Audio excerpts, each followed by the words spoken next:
Hey, Stoic warrior. We live in a world where people are constantly trying to prove something. They prove they're right. They prove they're worthy. They explain, over-explain, and sometimes even beg just to be seen. But the Stoic doesn't do that. A Stoic doesn't beg for attention. A Stoic doesn't chase validation. A Stoic doesn't explain himself to the world because he knows silence is strength. Now, what most people do when they're hurt, rejected, or misunderstood, they rush. They chase. They try to fix what's broken by explaining themselves to people who already decided not to understand. That right there is weakness pretending to be courage. You call someone and they don't pick up. You text again. You message again. You pour your heart out in a long paragraph, hoping they'll see your worth. But here's the truth. The more you explain, the more you beg, the more power you give away. And that's not Stoic. The Stoics, like Marcus Aurelius and Epictetus, mastered the power of silence, not because they didn't care, but because they understood this. The more we value things outside our control, the less control we have. Epictetus. When you chase someone's attention or beg for their understanding, you're handing over control. You're saying, my peace depends on how you respond. But that's not peace. That's prison. Real strength is when someone disrespects you and you walk away without a word. Not out of pride, but because your dignity doesn't scream. It doesn't chase. It doesn't explain. It silently detaches. This silence is not emptiness. It's discipline. It's self-respect. It's inner strength that says, I don't need to be heard by you to hear myself. And this silence terrifies people, because when you don't react, they lose the control they thought they had over you. So today, let's talk about the kind of silence that builds power, not weakness. The kind of silence that makes people wonder what changed. The kind of silence that lets your absence speak louder than any message you could send.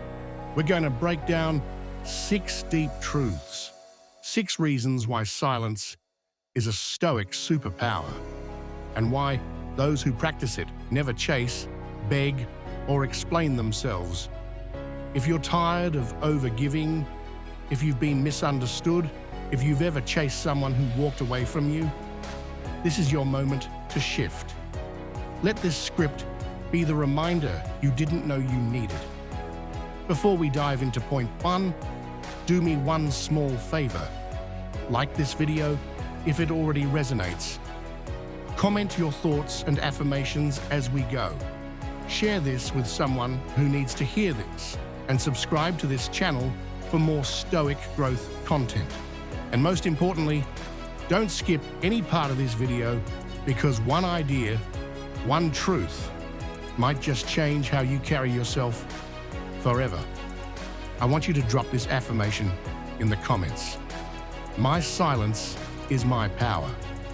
Number 1, silence makes them feel your absence, not just hear your words. Have you ever noticed something strange? When you stop explaining yourself, when you stop chasing, people suddenly start thinking. That's the paradox of silence. It doesn't push, it pulls. Now think about the last time you got hurt. Maybe someone ghosted you, disrespected you, or gave you the cold shoulder. Your instinct probably screamed, say something, fight back, defend your worth. But here's the thing. The more you talk, the less they listen. The more you chase, the more they run. The more you explain, the less they value your words. But when you go silent, suddenly they notice your absence more than they ever noticed your presence. He who does not understand your silence will probably not understand your words. Albert Hubbard. Stoics understood this thousands of years ago because silence makes people uncomfortable in ways that noise never can. When you go silent, on someone who expected you to beg. When you withdraw instead of react, you force them to confront something deeper, their own actions. See, silence holds up a mirror. It says, I saw what you did. I felt how you treated me, but I value myself too much to explain it to you. That kind of silence doesn't come from ego. It comes from clarity.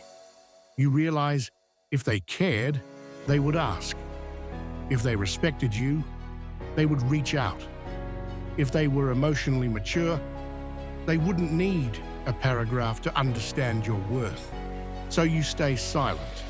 And in that silence, you reclaim all the power you once gave away.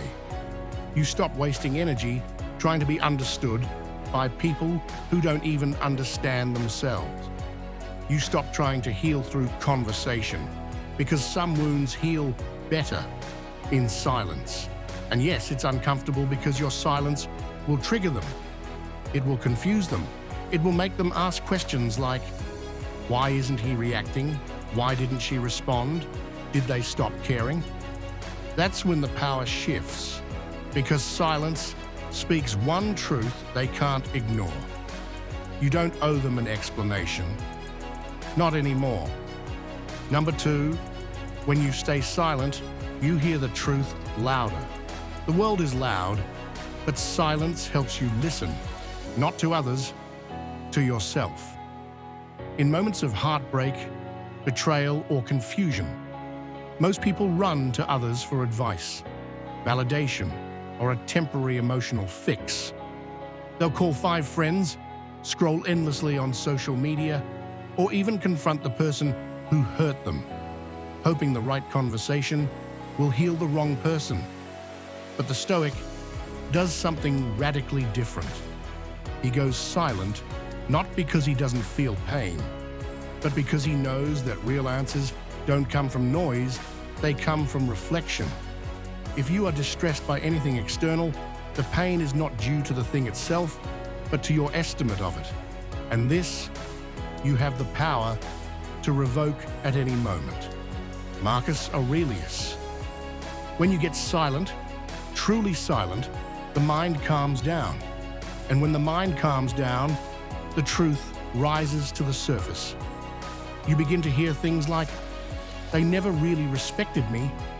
I just didn't want to accept it. I'm not angry because they left. I'm angry because I stayed too long. I don't need closure. I need peace. These truths don't come in a text message. They come in the quiet hours when you stop explaining and start listening. Silence gives you space to separate your emotions from your values. Because when you're hurt, your emotions scream. Chase them. Explain yourself. Prove your worth. But when you're silent, your values whisper. Hold your dignity. Protect your peace. Let them go. This is why Stoics didn't react quickly. They didn't make decisions in anger. They embraced a kind of sacred stillness, a pause before the storm. Modern society teaches the opposite. Speak your mind. Tell them how you feel. Don't let anyone disrespect you. But here's what most people miss. You don't gain respect by reacting louder. You gain it by staying grounded in silence while everyone else spirals in noise. The more silent you are, the more people reveal themselves.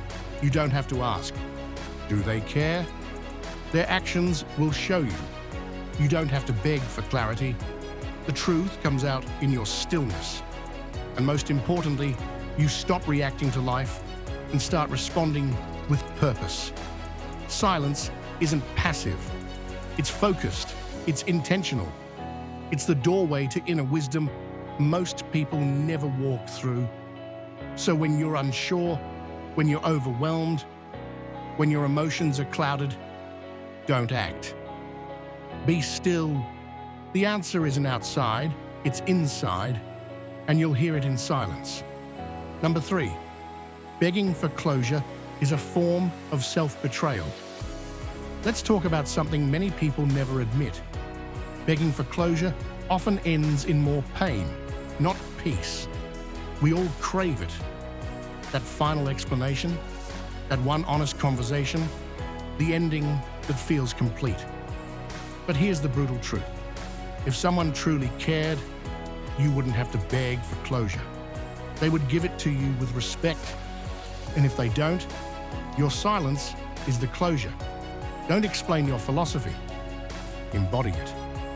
Epictetus. This quote might not seem connected at first, but here's how it applies. When you stop chasing closure and start embodying your values, you stop needing other people to validate your pain. The pain is real, but needing them to explain why they hurt you, that's you giving them control over your healing. Here's the cycle. 1, they hurt you. 2, you demand answers. 3, they respond with coldness or avoidance. 4, you feel even worse. And the cycle repeats until you realize closure isn't something they give you. It's something you give yourself when you finally go silent and walk away. It's easy to convince yourself, if I just tell them how I feel, if I just explain my side, if I just get that one last talk. But here's what really happens. You end up talking to someone who already made peace with hurting you. You end up explaining yourself to someone who's already made their choice. You end up wasting energy hoping someone else will fix your broken expectations. That's not closure. That's self-abandonment. Stoics knew that emotions can cloud our judgment, especially when ego is involved. You want to be seen as the good one. You want to be understood. You want them to finally get it. But chasing that is a betrayal of your own growth. Real closure is this. You recognize that what they gave you was the most they could give. You accept that no amount of explanation will make them more respectful, more loving, or more honest. You stop waiting for a conversation that will never happen. And in that acceptance, your power returns. The people who hurt you don't need to understand your worth. You do. The people who left don't need to say goodbye. You can say it without a word. The people who ghosted don't need a second chance. Your silence is their answer.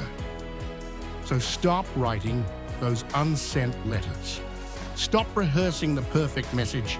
Stop chasing closure in people who were never open in the first place. Go silent. And let your silence be the space where self-respect finally breathes.